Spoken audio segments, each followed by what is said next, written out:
ವೀಕ್ಷಕರೇ ನಮಸ್ಕಾರ. ವೀಕ್ಷಕರೇ, ಸೌಜನ್ಯ ವಿಚಾರದಲ್ಲಿ ಏನೇನೆಲ್ಲ ಕತೆ ಆಯಿತು ಅಂತ ಕಳೆದ 10 ತಿಂಗಳಲ್ಲಿ ನೀವೆಲ್ಲ ನೋಡಿದ್ದೀರಾ. ಅಂದರೆ ಆ ಟೈಮಲ್ಲಿ ಯಾವ ಥರ ಪೀಕ್ಗೋಯ್ತು ಸೌಜನ್ಯ ಟಾಪಿಕ್ಕು. ಆ ಟೈಮಲ್ಲಿ ಏನು ಅನ್ನಿಸ್ತಿತ್ತು ಅಂದರೆ ಪಕ್ಕ ಇದಕ್ಕೆ ಒಂದು ರಿಸಲ್ಟ್ ಸಿಗುತ್ತೆ, ಒಂದು ನ್ಯಾಯ ದೊರಕುತ್ತೆ ಅಂತ. ಯಾಕಂದರೆ ಆ ಸೌಜನ್ಯ ವಿಚಾರ ಏನಿತ್ತು ಆ ಟೈಮಲ್ಲಿ ಅದು ಆ ಲೆವೆಲಿಗೆ ಪೀಕ್ ಹೋಗಿತ್ತು. ಅಂದರೆ ಯಾರ ಮೇಲೆ ಆರೋಪ ಬಂದಿತ್ತು, ಯಾರ ಮೇಲೆ ವಿರುದ್ಧ ಆಗಿತ್ತು, ಅದನ್ನೆಲ್ಲವನ್ನು ನೀವು ನೋಡಿದ್ದೀರಾ. ಅಂದರೆ ಒಂದೊಂದು ಮಾಹಿತಿ ಕೂಡ ನೀವು ಬಿಡದೆ ಅಬ್ಸರ್ವ್ ಮಾಡಿರ್ತೀರ ಅಂತ ನನಗೆ ಗೊತ್ತು. ಆದರೆ ಆ ಟೈಮಲ್ಲಿ ಸರ್ಕಾರನೂ ಕೂಡ ಒಂದಷ್ಟು ದಿನಗಳ ಕಾಲ ತನಿಖೆ ಮಾಡ್ತೀವಿ ಅಂತೇಳಿ ಧರ್ಮಸ್ಥಳಕ್ಕೆ ಹೋಗಿ ಕೆಲವೊಂದು ಜಾಗದಲ್ಲಿ ಅಗಿಯುವಂಥ ಕೆಲಸ ಮಾಡಿ, ಕೆಲವೊಂದು ಜಾಗದಲ್ಲಿ ಏನೇನು ಸಿಕ್ತು, ಒಂದಷ್ಟು ಅದು ಸಿಕ್ತು, ಒಂದಷ್ಟು ಇದು ಸಿಕ್ತು, ಒಂದಷ್ಟು ಮತ್ತೊಂದು ಸಿಕ್ತು ಅಂತೇಳಿ ಮಹತ್ವದ ಬೆಳವಣಿಗೆಗಳು ಆಗಿದ್ದು ಸರ್ಕಾರದ ಇನ್ವೆಸ್ಟಿಗೇಷನ್ ಟೈಮಲ್ಲಿ. ಆದರೆ ಅದಾಗಿ ಈಗ ಆಲ್ಮೋಸ್ಟ್ ಒಂದು 5-6 ತಿಂಗಳು ಆಗಿದೆ ಅಂತಲೇ ಹೇಳ್ಬೋದು. ಯಾವುದೇ ರೀತಿಯ ಒಂದು ಅಪ್ಡೇಟ್ ಕೂಡ ಇರಲಿಲ್ಲ, ಒಂದು ಮಾಹಿತಿ ಕೂಡ ಇರಲಿಲ್ಲ. ಯಾಕಂದರೆ ಆ ಸುದ್ದಿ ಅಷ್ಟರಲ್ಲಿ ಆಲ್ರೆಡಿ ತಣ್ಣಗಾಗೋಗಿತ್ತು, ಅಂದರೆ ಅಲ್ಲಿಗೆ ಸೀಮಿತ ಆಗಿತ್ತು. ಅದರಿಂದ ಆಚೆ ಯಾವುದೂ ಕೂಡ ಬರಲಿಲ್ಲ. ಅಂದರೆ ಕೋರ್ಟ್ ವಿಚಾರದಲ್ಲಿ ಏನಿತ್ತು ಅಂದರೆ ಸೌಜನ್ಯ ಕೇಸು, ಅದು ಅಲ್ಲಿಗೆ ಸೀಮಿತ ಆಗಿತ್ತು. ಯಾವುದೇ ರೀತಿಯ ಅಪ್ಡೇಟ್ ಕೂಡ ಇರಲಿಲ್ಲ, ಯಾವುದೇ ರೀತಿಯ ಮಾಹಿತಿ ಕೂಡ ಇರಲಿಲ್ಲ. ಅದು ಯಾವಾಗ ಅಲ್ಲಿಗೆ ಹೋಯ್ತು ಅಂದರೆ ಯಾವಾಗ ಅದು ಕೋರ್ಟಿಗೆ ಹೋಯ್ತು, ಅದು ಅಲ್ಲಿಗೆ ತಣ್ಣಗಾಯಿತು ಅಂತಲೇ ಹೇಳ್ಬೋದು. ಆದರೆ ಇದೀಗ ಒಂದು ಬ್ರೇಕಿಂಗ್ ನ್ಯೂಸ್ ಅಥವಾ ಒಂದು ಬಿಗ್ ಅಪ್ಡೇಟ್ ಬಂದಿದೆ ಅಂತಲೇ ಹೇಳ್ಬೋದು. ಏನಂತ ನೀವು ಕೇಳಿದ್ರೆ ಈ ವಿಡಿಯೋದಲ್ಲಿ ಕಂಪ್ಲೀಟ್ ಆಗಿ ಪ್ರತಿಯೊಂದನ್ನು ಎಕ್ಸ್ಪ್ಲೈನ್ ಮಾಡ್ತೀನಿ, ಕಂಪ್ಲೀಟ್ ಆಗಿ ವಿವರ ಕೊಡ್ತಾ ಹೋಗ್ತೀನಿ. ಅಂದರೆ ಕಂಪ್ಲೀಟ್ ಆಗಿ ಸುಲಭದ ರೀತಿಯಲ್ಲಿ ಎಕ್ಸ್ಪ್ಲೈನ್ ಮಾಡುವಂತ ಪ್ರಯತ್ನ ಮಾಡ್ತೀನಿ. ದಯವಿಟ್ಟು ವಿಡಿಯೋವನ್ನ ಸ್ಕಿಪ್ ಮಾಡದೆ ಕೊನೆ ತನಕ ನೋಡಿ ಅಂತ ಹೇಳ್ತೀನಿ. ಅದಕ್ಕೂ ಮುಂಚೆ ನೀವೇನಾದ್ರೂ ನನ್ನ ಚಾನಲ್ಗೆ ಫಸ್ಟ್ ಟೈಮ್ ಬಂದಿದ್ರೆ, ಈ ವಿಡಿಯೋನ ಫಸ್ಟ್ ಟೈಮ್ ನೋಡ್ತಾ ಇದ್ರೆ ದಯವಿಟ್ಟು ನನ್ನ ಚಾನಲ್ನ ಸಬ್ಸ್ಕ್ರೈಬ್ ಮಾಡಿಕೊಳ್ಳಿ. ಇದೇ ರೀತಿ ಮಾಹಿತಿ ಮತ್ತು ಕಂಟೆಂಟ್ಗಳನ್ನ ಈ ಚಾನಲ್ನಲ್ಲಿ ಆಗ್ತಾ ಇರ್ತೀನಿ.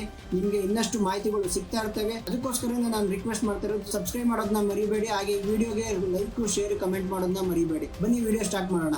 ವೀಕ್ಷಕರೇ, ಸೌಜನ್ಯ ಅಂದ ತಕ್ಷಣ ನಿಮ್ಗೆಲ್ರಿಗೂ ಸಡನ್ ಆಗಿ ನೆನಪಾಗೋದು ಅಂದ್ರೆ ಅಯ್ಯೋ ಆ ಹುಡುಗಿಗೆ ಒಂದು ನ್ಯಾಯ ಸಿಗ್ಲಿಲ್ವಲ್ಲಪ್ಪ, ಇಷ್ಟು ವರ್ಷ ಹೋರಾಡಿದ್ರು ಯಾವುದೇ ರೀತಿಯ ಒಂದು ನ್ಯಾಯ ಸಿಗ್ಲಿಲ್ಲ ಆ ಹುಡುಗಿಗೆ ಅನ್ನೋದೇ ನಿಮ್ಮ ತಲೆಗೆ ಬರೋದು ಆ ಹೆಸರು ಕೇಳಿದ ತಕ್ಷಣ. ಆದ್ರೆ ಈಗ ಅದೇ ಸಂಬಂಧಪಟ್ಟ ಹಾಗೆ ಒಂದು ಬಿಗ್ ಅಪ್ಡೇಟ್ ಬಂದಿದೆ ಅಂತಾನೆ ಹೇಳ್ಬೋದು. ಈ ಅಪ್ಡೇಟ್ ಏನು ಅಂತ ನೀವು ನೋಡೋದಾದ್ರೆ ವೀಕ್ಷಕರೇ, ನಿಮ್ಗೆ ಗೊತ್ತಿರೋ ಹಾಗೆ ಸೌಜನ್ಯ ಕುಟುಂಬಸ್ಥರು ಮರು ತನಿಖೆಗೋಸ್ಕರ ಮೊರೆ ಹೋಗಿದ್ರು ಅಲ್ವಾ? ಅದೆಲ್ರಿಗೂ ಗೊತ್ತೇ ಇದೆ. ಮರು ತನಿಖೆ ಅಂತಂದ್ರೆ ನ್ಯಾಯಯುತವಾಗಿ ತನಿಖೆ ಆಗಬೇಕು, ಅಂದ್ರೆ ಯಾವುದೇ ಆದಂತಹ ಪ್ರಾಬ್ಲಮ್ಗಳು ಅಥವಾ ಮುಚ್ಚುಮರೆಯಿಂದ ತನಿಖೆ ಆಗಬಾರ್ದು, ಟ್ರಾನ್ಸ್ಪರೆನ್ಸಿಯಿಂದ ತನಿಖೆ ಆಗಬೇಕು ಅಂತ ಮೊರೆ ಹೋಗಿದ್ರು.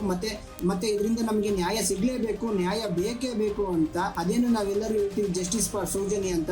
ಆ ನ್ಯಾಯ ಬೇಕೇ ಬೇಕು ಅಂತ ಆ ಕುಟುಂಬಸ್ಥರು ಕೋರ್ಟ್ನ ಮೆಟ್ಲೇರಿದ್ರು. ಓಕೆನಾ? ಆ ಮರು ತನಿಖೆಗೆ ಅವ್ರು ಏನು ರಿಕ್ವೆಸ್ಟ್ ಮಾಡಿದ್ರು, ಅದೇನು ಒಂದು ಅನುಮತಿ ಕೋರಿದ್ರು, ಅದನ್ನ ಕೊಟ್ಟು ಮಹತ್ವದ ನಿರ್ಧಾರವನ್ನು ತೆಗೆದುಕೊಂಡಿದೆ ಅಂತಾನೆ ಹೇಳ್ಬೋದು. ಮೊದಲಿಗೆ ವಾದವನ್ನ ಸರಿಯಾಗಿ ಆಲಿಸಿ ಅದಕ್ಕೆ ಪ್ರಿಯಾರಿಟಿ ಕೊಟ್ಟು, ಹಾಗೆ ಅರ್ಜಿಯಲ್ಲಿದ್ದಂತಹ ವಿಚಾರಗಳನ್ನ ಗಂಭೀರವಾಗಿ ಅರ್ಥ ಮಾಡಿಕೊಂಡು, ಅಂದ್ರೆ ಅದನ್ನ ಸೀರಿಯಸ್ ಆಗಿ ನೋಡಿ ಅದೆಲ್ಲವನ್ನು ಗಮನಿಸಿ ಕೊನೆಗೆ ಕೊಟ್ಟು ಈ ಹಿಂದೆ ಆದ ತನಿಖೆ ಏನಿದೆ ಅದು ಸರಿಯಾದ ರೀತಿಯಲ್ಲಿ ಆಗಿಲ್ಲ ಅಂತೇಳಿ ಈ ಕಳವಳವನ್ನ ವ್ಯಕ್ತಪಡಿಸಿದೆ. ಫಸ್ಟ್ ವಿಚಾರ ಏನು ಅಂತಂದ್ರೆ ಇವ್ರು ಏನ್ ಅನುಮತಿ ಕೋರಿದ್ರು ಅಥವಾ ಏನೊಂದು ರಿಕ್ವೆಸ್ಟ್ ಮಾಡಿದ್ರು ಅದನ್ನ ಅಕ್ಸೆಪ್ಟ್ ಮಾಡಿದೆ ಅಂತಾನೆ ಹೇಳ್ಬೋದು, ಅದನ್ನ ಒಪ್ಪಿಕೊಂಡಿದೆ. ಯಾಕಂದ್ರೆ ನಿಮ್ಗೆ ಗೊತ್ತಿಲ್ವೋ, ಈ ತರ ವಿಚಾರಗಳಲ್ಲಿ ಎಷ್ಟೊಂದು ಸಲ ಅಕ್ಸೆಪ್ಟ್ ಆಗೋದೇ ಇಲ್ಲ, ಅಂದ್ರೆ ಅದನ್ನ ಸ್ವೀಕರಿಸೋದೇ ಇಲ್ಲ, ನಿರಾಕರಿಸ್ತಾರೆ. ಆದ್ರೆ ಇಲ್ಲಿ ಹಂಗಾಗಿಲ್ಲ. ಅಂದ್ರೆ ಆ ತನಿಖೆ ಏನಾಗಿತ್ತು ಅದನ್ನ ಸರಿಯಾಗಿ ಮಾಡಿಲ್ಲ ಅಂತೇಳಿ ಅಕ್ಸೆಪ್ಟ್ ಮಾಡಿ ಮತ್ತೆ ಮರು ತನಿಖೆ ಮಾಡಬೇಕು ಅಂತ ಒಂದು ಅಕ್ಸೆಪ್ಟ್ ಮಾಡಿದೆ. ಆಮೇಲೆ ಇದು ಅಕ್ಸೆಪ್ಟ್ ಮಾಡಿರೋದು ಒಂಥರ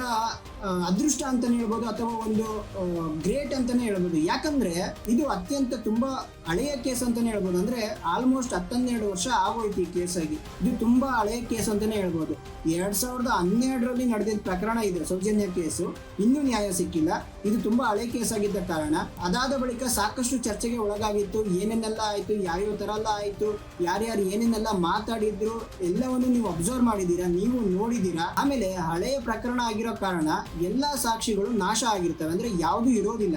ಅಂದ್ರೆ ರೀಸೆಂಟ್ ಆಗಿ ಯಾವ್ದಾದ್ರು ಒಂದು ಇನ್ಸಿಡೆಂಟ್ ಆಗಿದ್ರೆ, ಯಾವ್ದಾದ್ರು ಒಂದು ಪ್ರಕರಣ ಆಗಿದ್ರೆ ಅದಕ್ಕೆ ಬೇಕಿರುವಂತಹ ಎಲ್ಲಾ ಸಾಕ್ಷಿಗಳು ಅಥವಾ ಎಲ್ಲಾ ಪ್ರೂಫ್ಗಳು ಇರ್ತವೆ. ಆದ್ರೆ ಇದು ತುಂಬಾ ಹಿಂದೆ ಆಗಿರೋ ಕಾರಣ ಸಾಕ್ಷಿಗಳೆಲ್ಲ ಇರೋದಿಲ್ಲ ಪ್ರಾಪರ್ ಆಗಿ. ಆಮೇಲೆ ಮರು ತನಿಖೆ ಮಾಡಬೇಕು ಅಂತ ಡಿಸೈಡ್ ಮಾಡಿದ್ಮೇಲೆ ಮತ್ತೆ ಸಾಕ್ಷಿಗಳನ್ನೆಲ್ಲ ಕಲೆಕ್ಟ್ ಮಾಡಿ ಅದನ್ನ ಕರೆಕ್ಟ್ ಆಗಿ ಪ್ರೊಡ್ಯೂಸ್ ಮಾಡೋದು ತುಂಬಾ ಕಷ್ಟ ಆಗುತ್ತೆ. ಅದೇ ಕಾರಣಕ್ಕೋಸ್ಕರನೇ ತುಂಬಾ ಕೇಸ್ಗಳಲ್ಲಿ ಏನಾಗುತ್ತೆ ಅಂತಂದ್ರೆ ಈ ತರ ವಿಚಾರಗಳನ್ನ ಅಕ್ಸೆಪ್ಟ್ ಮಾಡೋದೇ ಇಲ್ಲ, ಅಂದ್ರೆ ಅಲ್ಲೇ ರಿಜೆಕ್ಟ್ ಮಾಡ್ಬಿಡ್ತಾರೆ, ಅಂದ್ರೆ ಇದು ಆಗೋದಿಲ್ಲ ಅಂತೇಳಿ. ಆದ್ರೆ ಇಲ್ಲಿ ಈ ವಿಷಯದ ಬಗ್ಗೆ ತುಂಬಾ ಚರ್ಚೆ ಆಗಿದ್ದ ಕಾರಣ ಈ ವಿಚಾರವನ್ನ ಕೋರ್ಟ್ ಅಕ್ಸೆಪ್ಟ್ ಮಾಡಿದೆ. ಇದು ಫಸ್ಟ್ನೇ ಡೆವಲಪ್ಮೆಂಟ್ ಅಂತಾನೆ ಹೇಳ್ಬೋದು ಕೋರ್ಟ್ ನಲ್ಲಿ ಆಗಿರೋದು. ಎರಡನೇದೇನಪ್ಪಾ ಅಂತಂದ್ರೆ ನಿಮ್ಮೆಲ್ರಿಗೂ ಗೊತ್ತೇ ಇದೆ, ಲಾಸ್ಟ್ ಟೈಮ್ ಕರ್ನಾಟಕ ಸರ್ಕಾರ ಏನ್ ತನಿಖೆ ಮಾಡಿತ್ತು ಆ ತನಿಖೆ ಸರಿಯಾಗಿ ಆಗಿಲ್ಲ. ಸೊ ಅದಕ್ಕೋಸ್ಕರನೇ ತನಿಖೆ ಸರಿಯಾಗಿ ಆಗಿಲ್ಲ ಅಂತ ಸಿಬಿಐ ಏನ್ ತನಿಖೆ ಮಾಡಿತ್ತು ಕರ್ನಾಟಕ ಸರ್ಕಾರದಿಂದ, ಆ ಸಿಬಿಐ ತನಿಖೆಗೂ ಈಗ ನೋಟಿಸ್ ಅನ್ನ ಜಾರಿ ಮಾಡಲಾಗಿದೆ. ಈ ನೋಟಿಸ್ ಜಾರಿ ಮಾಡಿರುವ ಸಲುವಾಗಿ ರಾಜ್ಯ ಸರ್ಕಾರ ಮತ್ತೆ ಸಿಬಿಐ ಉತ್ತರ ಕೊಡಬೇಕಾದ ಸಂದರ್ಭ ಎದುರಾಗಿದೆ ಈಗ. ಸೊ ಮುಂದಿನ ಪ್ರಕ್ರಿಯೆಗಳು ಏನು, ಮುಂದಿನ ಡೆವಲಪ್ಮೆಂಟ್ ಏನಾಗಬಹುದು ಅಂತ ನೋಡ್ತಾ ಹೋದ್ರೆ, ಲಾಸ್ಟ್ ಟೈಮ್ ಈ ವಿಚಾರ ಏನ್ ಪೀಕ್ ಬಂದಿತ್ತು ಅಥವಾ ಏನ್ ಸುದ್ದಿಯಲ್ಲಿತ್ತು, ಸಾರ್ವಜನಿಕ ವಲಯದಲ್ಲಿ ಏನೆಲ್ಲ ಚರ್ಚೆ ಆಗಿತ್ತು, ಆ ವಿಚಾರನ ಇಲ್ಲಿ ನಾನು ಮತ್ತೆ ಪ್ರಸ್ತಾಪ ಮಾಡೋಕೆ ಇಷ್ಟಪಡೋದಿಲ್ಲ. ಅದು ಆಲ್ರೆಡಿ ನಿಮ್ಗೆಲ್ರಿಗೂ ಗೊತ್ತಿದೆ ಯಾವ ತರ ಎಲ್ಲ ಏನೇನ್ ಆಯ್ತು ಅಂತೇಳಿ. ಬಟ್ ಆದ್ರೆ ಇದು ನಡೆದಿದ್ದು 2012ರಲ್ಲಿ ಅಂತಾನೂ ಕೂಡ ನಿಮಗೆ ಗೊತ್ತೇ ಇದೆ ಅಲ್ವಾ. ಸುದೀರ್ಘವಾದ ತನಿಖೆ, ಅಂದ್ರೆ ಥ್ರೂ ಔಟ್ ದ ಇಯರ್ಸ್ ಏನೇನು ಡೆವಲಪ್ಮೆಂಟ್ ಆಗಿತ್ತು, ಯಾವ್ಯಾವ ರೀತಿಯಲ್ಲಿ ತನಿಖೆ ಆಗಿತ್ತು, ಒಂದಷ್ಟು ಕಾನೂನಾತ್ಮಕ ಬೆಳವಣಿಗೆಗಳು ಆಗಿದ್ವು, ಅದೆಲ್ಲವೂ ಕೂಡ ಆದ್ಮೇಲೆ ಕೊನೆಗೆ ಅಂದ್ರೆ ಅಂತಿಮವಾಗಿ ಕೆಳ ಹಂತದ ನ್ಯಾಯಾಲಯ ಏನ್ ಮಾಡುತ್ತೆ, ತನ್ನ ತೀರ್ಪನ್ನ ಕೊಡುತ್ತೆ. ಏನಂತ, ನಾವು ಯಾರನ್ನ ಆರೋಪಿ ಸ್ಥಾನದಲ್ಲಿ ಕೂರಿಸಿದ್ವು ಅಂದ್ರೆ ಸಂತೋಷ್ ರಾವ್ನ, ಅವರು ನಿರಪರಾಧಿ ಅಂತೇಳಿ ಕೋರ್ಟ್ ತೀರ್ಪು ಕೊಡುತ್ತೆ ಅಲ್ವಾ. ಅಷ್ಟು ಮಾತ್ರ ಅಲ್ಲದೆ ಸ್ಟಾರ್ಟಿಂಗ್ ಅಲ್ಲೇ ಸಾಕ್ಷಿ ನಾಶ ಆಗಿತ್ತು. ಅಂದ್ರೆ ಈ ಗೋಲ್ಡನ್ ಅವರ್ಸ್ ಅಂತ ಏನ್ ಹೇಳ್ತೀವಿ, ಆ ಟೈಮಲ್ಲೇ ಸಾಕ್ಷಿನೆಲ್ಲ ಕಂಪ್ಲೀಟ್ ಆಗಿ ನಾಶ ಮಾಡಲಾಗಿತ್ತು. ಅದೆಲ್ಲವೂ ಕೂಡ ನೀವು ಗಮನಿಸಿದ್ದೀರಾ.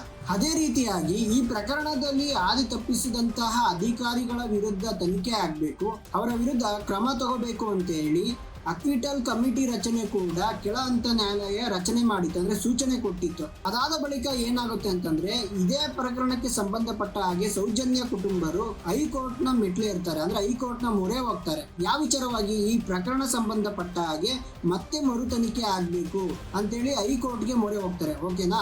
ಅಲ್ಲಿ ಅವರು ಪ್ರಮುಖವಾಗಿ ಮೆನ್ಷನ್ ಮಾಡಿದ ಏನ್ ವಿಚಾರ ಅಂತಂದ್ರೆ ಸಂತೋಷ್ ರಾವ್ ಕೂಡ ಈಗ ನಿರಪರಾಧಿ ಅಂತ ಬಿಡುಗಡೆ ಮಾಡಲಾಗಿದೆ. ಹಾಗಾದ್ರೆ ಈ ಕೇಸ್ ನಲ್ಲಿ, ಈ ವಿಚಾರದಲ್ಲಿ ಯಾರು ಅಪರಾಧಿ, ಯಾರು ಆ ತರದ ಕೃತ್ಯವನ್ನು ಎಸಗಿದ್ದು, ಯಾರು ನನ್ನ ಮಗಳನ್ನ ಆ ಸ್ಥಿತಿಗೆ ತಂದವರು, ಈ ತರದೆಲ್ಲ ಪ್ರಶ್ನೆಗಳನ್ನ ಹೈಕೋರ್ಟ್ ಮುಂದೆ ಇಟ್ಟಿತ್ತು. ಓಕೆನಾ. ಮತ್ತೊಂದು ಕಡೆ ಸಿಬಿಐ ಏನ್ ಮಾಡಿತ್ತು ಅಂತಂದ್ರೆ ಸಂತೋಷ್ ರಾವೇ ಅಪರಾಧಿ ಎನ್ನುವ ರೀತಿಯಲ್ಲಿ ಅವರು ಕೂಡ ಹೈಕೋರ್ಟ್ ಮೊರೆ ಹೋಗಿದ್ರು. ಅಂತಿಮವಾಗಿ ಹೈಕೋರ್ಟ್ ಏನ್ ಮಾಡಿತ್ತಪ್ಪ ಅಂತಂದ್ರೆ 2 ಅರ್ಜಿನೂ ಕೂಡ ಕಂಪ್ಲೀಟ್ ಆಗಿ ವಜಾ ಮಾಡುತ್ತೆ. ಓಕೆನಾ. ಅಂದ್ರೆ ಈಗ ಮರು ತನಿಖೆ ಅರ್ಜಿಗೆ ಸಂಬಂಧಪಟ್ಟ ಹಾಗೆ ಹೇಳಿದೇನಂತಂದ್ರೆ ಕೇಸ್ಗಳಲ್ಲಿ ವೈದ್ಯಕೀಯ ಸಾಕ್ಷಿ ಅಥವಾ ವೈದ್ಯಕೀಯ ಪುರಾವೆಗಳು ತುಂಬಾ ಇಂಪಾರ್ಟೆಂಟ್ ಆಗುತ್ತೆ.